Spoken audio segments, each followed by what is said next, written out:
मेरी तरफ से प्यार भरी नमस्ते। कैसे हैं आप सब लोग? आई होप आप सब भी स्वस्थ होंगे, मस्त होंगे और अपने अपने कामों में व्यस्त होंगे। मैं मंजू पहाड़न स्वागत करती हूं आप सबका आपके अपने चैनल मंजू पहाड़न में फटार गांव में, जो कि पड़ता है कांगड़ा के बैजनाथ में। और मेरे ब्लॉग की शुरुआत हो रही है।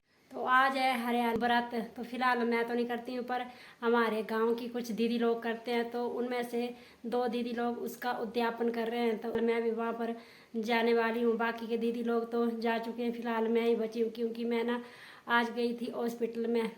तो मुझे ना आजकल बहुत ज़्यादा बुखार लगे हैं, तो 2-3 दिन से हालत ख़राब हो गई है। रोज़ शाम बुखार आ रहा है, शाम को रोटी वगैरह भी कम ही बन रही है आजकल, और हालत भी बहुत ज़्यादा ख़राब हो गई। तो अगर ज़्यादा तबीयत ख़राब हुई तो फिर मुश्किल हो जाएगी अकेले को, क्यों फिर आजकल अकेली हूँ तो बुखार से थोड़ी प्रॉब्लम हो जाएगी। तो इसलिए मैं दवाई लेने के लिए गई थी पपरोला, तो वहाँ से दवाई लेकर आई हूँ। और फिलहाल अभी मैं जा रही हूँ ऊपर, जहाँ पर दीदी लोग मोक कर रहे हैं अपने व्रत का, तो मैं भी वहाँ जा रही हूँ। एक मोक तो काकू के मम्मी कर रहे हैं, और दूसरे उनके पास में ही उनके भाभी हैं, वो कर रहे हैं मोक। चलती हूँ और मिलते हैं सीधे आपको अपने गांव में दीदी लोगों के मोक में। अपने 3 बंदर देखो कितने शरारती हैं, यहाँ पे शरारतें कर रहे हैं। ये आए हैं खाना खाने के लिए और यहाँ पे कर रहे हैं शरारतें। देखो देखो इनकी शरारतें। हाँ तो वीडियो दिख नहीं ना, तो सारे लगना पता क्या क्या कर रहे थे। और ये शंकु ऐसे चुप होता है, और देखो इसकी शरारतें देखो कहाँ पे चढ़ा, ये लोगों के गेट पे देखो। तो पहुंच गई मैं मोख में, और ये बैठे हैं अपने काकू के पापा, और खड़े हैं साइड में मम्मी और पंडित जी। तो पूजा का सामान देखो कितनी अच्छी से सजाया, और ये रखे हैं शिव और अपने गौरा। तो इसकी जो मूर्तियां होती है ना, इनको खुद ही बनाते हैं।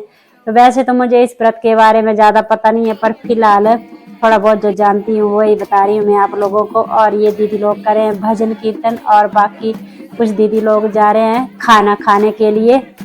और यहाँ पे देखो पंडित जी कर रहे हैं अपनी पूजा, और ये देखो यहाँ पे दिखाई दे रहे हैं शिव और गौरा। और ये देखो त्रिपाल लगाया था ना, मतलब बाहर आंगन में, तो उसकी वजह से बरामदे में ना बहुत ज्यादा अंधेरा हो गया था। तो देखो अंधेरा लग रहा है, ऐसा लग रहा है मानो रात में हो रहा हो ये मोक, पर ये दिन ही है, रात नहीं है, मतलब अंधेरे की वजह से लग रहा है ये। और ये अपने बैठे हैं बोबो, और ये लगा रही है अपनी नया मेहंदी।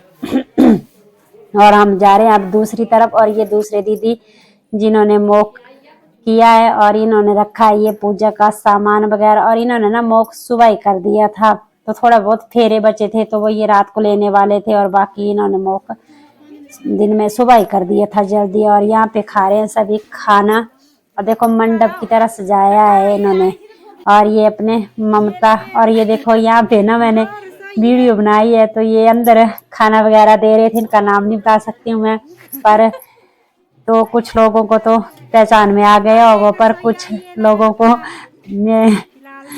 नहीं दिख रहा होगा। पर मैंने वीडियो को ना ब्लर कर दिया है, पर वीडियो को मैंने इसमें ब्लॉग में डाला है।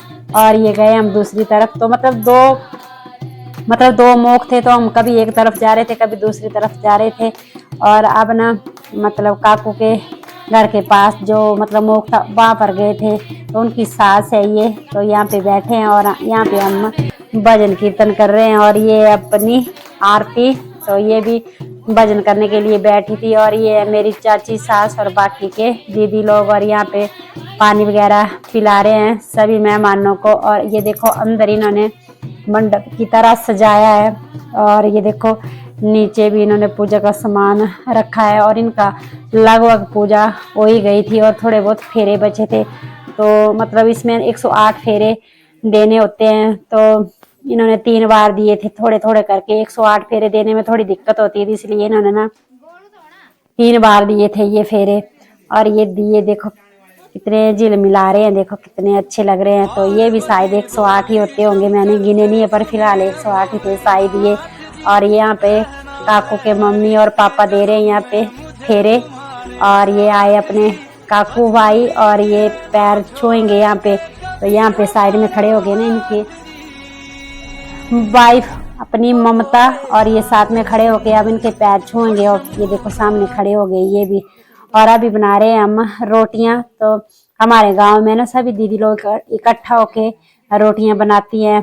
तो बाकी के दीदी लोग तो बीच बीच में आ रहे थे और हम थोड़ा जल्दी आ गए थे रोटियां बनाने के लिए, क्योंकि हमें ना फिर घर जाना था जल्दी, क्योंकि गाय का दूध वगैरह निकालना था हमें, क्योंकि रात ना बहुत ज्यादा हो गई, 6 बज गए थे। तो 6:30 पौने 7 बजे हमें फिर घर भी वापिस जाना था। तो बाकी के दीदी लोग फिर मेरे जाने के बाद आए थे, बीच बीच में जा रहे थे सभी, तो मैं भी आ गई थी थोड़ी देर के बाद वापिस घर। और आटा देखो बहुत ज्यादा था, और मतलब लेडीज कम थी और आटा ज्यादा था, पर फिर बाद में ना सभी आ गए थे तो फिर जल्दी हो गई थी। और यहाँ पे खा रहे हैं रात का खाना। तो ये देखो मैंने वीडियो ना मतलब ऐसे ही बनाई है, मतलब उसमें वॉइस ओवर किए ज्यादातर। और ये अपनी बोबो कर रहे हैं डांस, जो दीदी लोग हैं ना, जो दीदी है तो उनकी सास करे यहाँ पे डांस। तो ये देखो ढोलकी बजा रहे थे और मस्त मजे से नाच रहे हैं यहाँ पे। और ये देखो ये भी मेहमान ही आए थे, तो शायद इनको ढोलकी बजाने का ना बहुत ज्यादा शौक था, तो ये बहुत मस्त मजे से ढोलकी बजा रहे थे। और बाकी जो दीदी लोग थे आम जो भी, तो वो भी भजन कीर्तन कर रहे थे साथ में। तो ये दीदी अब जो रात को फेरे लेने थे ना, वो फेरे ले रहे हैं। तो 10:30 पौने 11 हो गए थे, तो रात को फेरे ले रहे थे जो बच रहे थे। तो शायद इन्होंने ना 60 फेरे लेने थे, इसके बाद जो 8 बचे थे वो इन्होंने सुबह लेने थे। तो यहाँ पे ले रहे हैं ये फेरे। और ये देखो दुल्हन की तरह सजे है दीदी, तो ये देखो मस्त लग रहे हैं। और यहाँ पे अब हम वापिस जा रहे हैं घर, तो टाइम भी हो गया था बहुत ज्यादा, और हम भी जा रहे हैं घर। पार्वती बोली शंकर से सुनिए भोलेनाथ।